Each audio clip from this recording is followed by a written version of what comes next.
Hello dear students, welcome to Sahil coaching classes.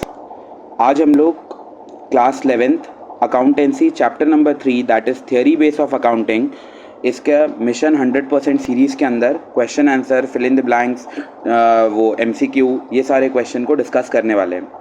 Hope so सबका ये chapter complete हो गया होगा। रिकॉर्डेड लेक्चर्स भी मैं ग्रुप में शेयर कर दिया था, डिटेल्ड लेक्चर, वहाँ से रेफ़र कर सकते हो।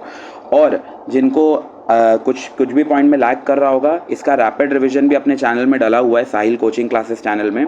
इसके 50 मिनट्स के अराउंड रिकॉर्डेड लेक्चर है, तो उसमें मैं पूरा डिटेल इन डेप्थ एग्जाम्पल के साथ समझाया हूँ कि कौन सा प्रिंसिपल में क्या है, क्या इंपॉर्टेंट है, क्या नहीं। तो अब हम लोग इसके क्वेश्चन को प्रोसीड करते हैं। तो देखो, इस चैप्टर के अंदर अगर क्वेश्चन की बात करें तो सबसे पहले शॉर्ट आंसर टाइप का क्वेश्चन है। देखो क्या क्वेश्चन है, लिखा है what do you mean by accounting concepts. तो बस एक्सप्लेन कर देना। रेवेन्यू अर्नड और cost of earning earn should be properly identified in a period. ठीक है, ये सब तो छोटा छोटा क्वेश्चन है, डायरेक्ट आंसर भी दिया हुआ है। मैं डायरेक्ट ना स्टार्ट करता हूँ कुछ पॉइंट से। देखो ये सब भी बिजनेस एंटिटी प्रिंसिपल क्या है, बहुत छोटा छोटा क्वेश्चन। गोइंग कंसर्न क्या है, अकाउंटिंग पीरियड क्या है, कॉस्ट कंसेप्ट क्या है, ड्यूअल एस्पेक्ट क्या है, मैचिंग प्रिंसिपल क्या है। तो ये बहुत ईजी सा है। ठीक है, थोड़ा इस पे आते हैं, ये फिल इन द ब्लैंक्स वाले क्वेश्चन पे। सबसे पहला लिखा हुआ है the concept of dash require same accounting method. बोल रहा है सेम, एक बार जो लगा है वो ईयर आफ्टर ईयर सेम लगाओगे। याद है SLM और WDV कुछ हम लोग डिस्कस किए थे, वो किसके अंदर था कि एक बार जो लगा है वही कंटिन्यू चलाते जाना है, consistency. Second, recognition of cost in the same period associated it's revenue, मतलब जिस साल जितना कमा रहे हो खर्चा भी उसी साल दिखाओगे, दोनों को मैच करते हुए चलोगे। कौन सा प्रिंसिपल? Matching principle. अगला, personal transaction are distinguish from business transaction in accordance with dash concept. कौन सा? Business entity. पर्सनल ट्रांजैक्शन अलग है, कैपिटल, ड्राइंग, ये सब तभी तो रिकॉर्ड करते हैं बिजनेस एंटिटी प्रिंसिपल की वजह से।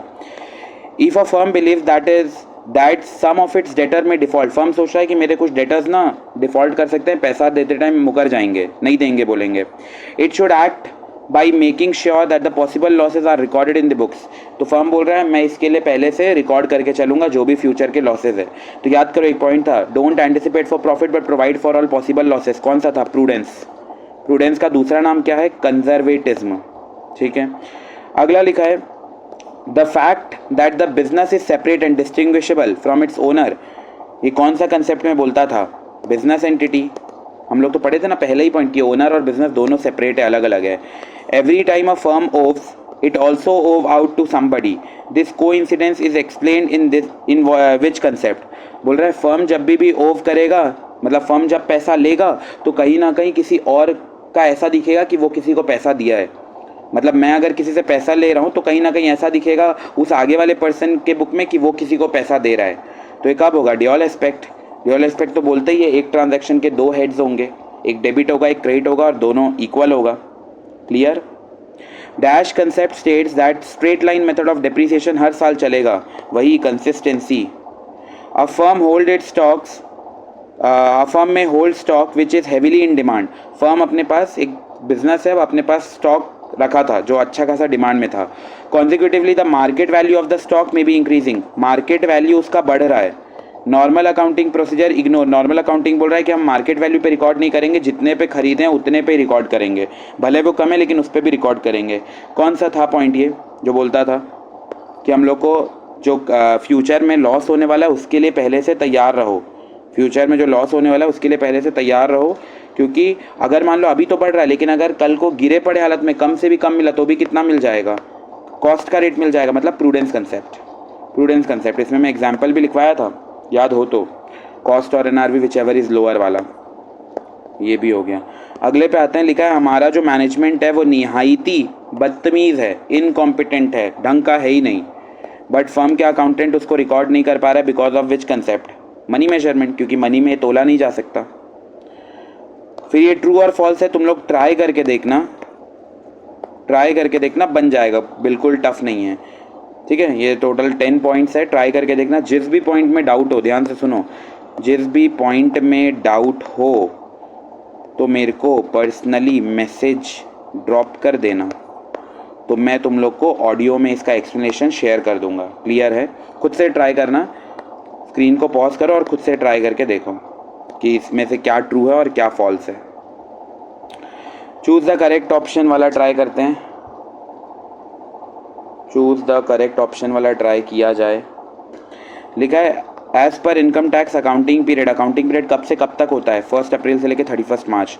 डिओल एस्पेक्ट प्रिंसिपल ने क्या दिया है? डिओल एस्पेक्ट प्रिंसिपल ने दिया है asset equals to liability plus capital, जिससे हम लोग अकाउंटिंग इक्वेशन भी क्रिएट करते हैं, याद हो तो। उसके बाद concept of consistency. Consistency concept हमें क्या बोलता है? Accounting principles and method should be remain consistent year after year. अगला कन्वेंशंस ऑफ कंजर्वेटिज्म, ये क्या बोलता है? कंजर्वेटिज्म या प्रूडेंस, प्रूडेंसी बोल दो इसको। प्रूडेंस प्रिंसिपल क्या बोलता है? ऑल प्रॉफिट एंड लॉसेस, इसको अकाउंट करो। All profit and no not losses, all future losses, all future losses को रिकॉर्ड करो, नॉट प्रॉफिट। क्या पॉइंट था इसका? क्या लगता है? सारे फ्यूचर लॉसेस को रिकॉर्ड करो। Don't anticipate for profit but provide for all possible losses. According to prudence principle closing stock is valued at cost, realisable value, cost और realisable value whichever is less. तो whichever is less, realisable value मतलब market value. ये अभी नहीं समझ आएगा, इस पे आते हैं। According to which concept even the proprietor of the business is treated as creditor. कौन सा कंसेप्ट दोनों को अलग अलग कर देता है? तो ये business entity principle. Due to which concept qualitative transaction are not recorded in books. Money measurement book ये बोलता है बस मनी के टर्म्स में जो कन्वर्ट हो सकते हैं उसी को रिकॉर्ड करेंगे। Accrual concept is based on, accrual concept किस पे बेस्ड है? मैचिंग कंसेप्ट पे। बायजूस का हम लोग एग्जांपल डिस्कस किए थे। According to which concept the same accounting method should be year after year वाला। तो कंसिस्टेंसी, ठीक है। ड्यू टू, यह भी समझ नहीं आएगा ये वाला भी। The cost of small calculator बोल रहा है, एक स्मॉल कैलकुलेटर को दिखा नहीं रहे हैं फाइनेंशियल स्टेटमेंट में, किसके वजह से? स्मॉल कैलकुलेटर को नहीं दिखाया जा रहा है, मटेरियलिटी है। तो बोलता है बस इंपॉर्टेंट ट्रांजैक्शन को दिखाओ, 100-200 रुपये का कैलकुलेटर को क्यों दिखा रहे हो? According to cost concept, cost concept के हिसाब से asset are recorded lower in cost. और इतना क्या होना चाहिए बताओ? थर्ड उतने में रिकॉर्ड करो जितने में खरीदो। Historical cost principle, purchase price में रिकॉर्ड करेंगे। फिर 14th प्रोवाइडिंग डेप्रीसिएशन, 14th वाला प्रोवाइडिंग डेप्रीसिएशन, ठीक। गोइंग कंसर्न, फर्स्ट वाला फर्स्ट गोइंग कंसर्न और मैचिंग प्रिंसिपल दोनों। The owner of the firm records his medical expense in the firm statement, ठीक है। तो बोल रहा है जो ओनर है फर्म का वो रिकॉर्ड कर रहा है medical expense in the firm income statement. Indicate कौन सा प्रिंसिपल का वो उल्लंघन कर रहा है? Business entity. वो अपना पर्सनल खर्चे कैसे इसमें डाल सकता है? इसमें बायजूस का जो एग्जाम्पल लिया था, बायजूस वाला एग्जाम्पल इसमें फिट इन हो जाएगा। अगला इसको तुम लोग ट्राई करना, केस स्टडी टाइप का है, नहीं आए तो मेरे से कोचिंग में पूछ लेना, ठीक है। Which of these are not the fundamental accounting assumption. Fundamental accounting assumption क्या था? GCA, going concern, consistency, accrual assumption. तो कौन सा नया है इसमें? मटेरियलिटी, ये तो है ही नहीं, ये वाला भी अभी नहीं। फिर उसके बाद income is measured on the basis of, income हम लोग किसके बेसिस पे मेजर करते हैं? मैचिंग प्रिंसिपल के बेसिस पे, बस। और ये वाला जो क्वेश्चन है ना, इसको तुम लोग एक बार खुद से रीड कर लेना। गैप का क्या था? Generally accepted accounting principles. तो छोटे छोटे क्वेश्चन है, इसको ज़रूर रीड कर लेना। एक बार रैपिड रिविजन देख लोगे ना तो सब बन जाएगा। और जिस भी पॉइंट में डाउट लग रहा हो 13 क्वेश्चन में, उसमें मेरे को पर्सनली मैसेज ड्रॉप कर देना, मैं वो लेक्चर उसका ऑडियो शेयर कर दूंगा, ठीक है, उसका एक्सप्लेनेशन का।